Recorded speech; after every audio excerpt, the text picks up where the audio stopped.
The year was 1887, and Blackwater Creek, Arizona, lay under a sun that burned the soul as much as the skin. Sheriff John Harlan knelt in the red dust beside the body of his younger brother, Tommy, the boy's face pale beneath a smear of blood, his eyes staring blankly at a sky that had forgotten mercy. John's fingers trembled as he lifted the silver locket from Tommy's neck, two small boys carved into its face, arms around each other, a promise from 20 years ago when they were orphans running wild in the desert. He pressed the locket to his lips, tasting iron and salt, then tucked it inside his shirt against his heart. "I'll find who did this," he whispered, voice raw as a fresh wound. He stood, the badge on his chest catching the light like a drop of frozen blood, and walked to his horse. One name rode with him, Red Jack. The outlaw who left playing cards on corpses, who robbed trains at noon and burned saloons at midnight, who laughed while men begged. John mounted up, spurs digging into the horse's flanks, and rode south toward the ghost town where the devil was said to wait. The trail was 3 days of hell, blistered lips, vultures circling overhead, mirages that mocked him with visions of water and home. At night he slept with the locket in his fist and his Colt across his chest, dreaming of Tommy's laugh, of the day they swore they'd never let the world break them. On the fourth dawn he reached the ghost town, skeletal buildings leaning like drunks, windows blind with dust, a piano in the saloon still playing a broken tune when the wind pushed the keys. John stepped down from his horse, boots crunching on shattered glass, and felt the silence press against his ears like water. Then a voice drifted from the rooftops, lazy and cruel. "Sheriff Harlan, right on time for your funeral." John spun, revolver half drawn, and saw him. Red Jack, tall in a black duster, hat low, twin guns glinting like snake eyes.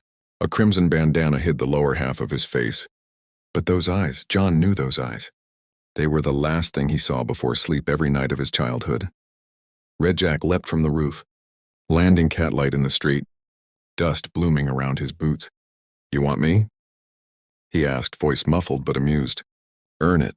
The first shot came from John, crack splintering wood above Red Jack's head. The outlaw laughed and returned fire, bullets chewing the wagon John dove behind. Splinters rained. A horse screamed somewhere. John rolled, fired again, saw Red Jack jerk as the bullet tore cloth at his shoulder. Blood bloomed dark. But the outlaw only grinned wider, spun both guns, and advanced. John's heart hammered. Something was wrong. The way Red Jack moved, the angle of his shoulders, the tilt of his head, it was Tommy's walk. Tommy's swagger, Tommy's everything. Another shot, closer now, and Red Jack's bandana slipped.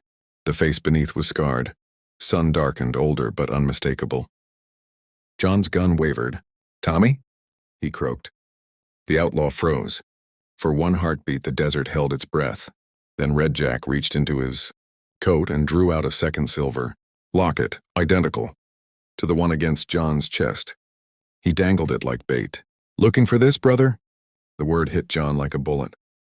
He staggered back, memories flooding. The train wreck 15 years ago, flames licking the sky. John crawling from the wreckage, calling Tommy's name until his throat bled. They told him Tommy was dead. They lied. Red Jack stepped closer, guns lowered but not holstered. "I woke up in a ditch with no name and this thing around my neck," he said. Voice softer now, almost human. "They called me Red Jack, said I was born for killing. So I killed. But every night, I dreamed of a boy with your face telling me to come home." John's eyes burned. "You murdered innocents," he said. Red Jack shrugged. "Survival ain't pretty, but I never touched that stagecoach driver in Tombstone. That wasn't me." A shadow fell across the street. Both men turned. The mayor of Blackwater Creek stood there in a silk vest and a smile sharp as a skinning knife, a derringer gleaming in his manicured hand. "Beautiful family reunion," he drawled. "But the story ends here." He raised the gun. John and Red Jack moved at the same instant. John diving left, Red Jack right. The derringer barked. Dust exploded where John had stood. The mayor laughed. "You Harlans were always too sentimental. That gold vein your pa found? It's mine now. I just needed one brother to kill the other. Then clean up the mess." Red Jack's eyes narrowed. "You drugged me," he snarled. "After the wreck.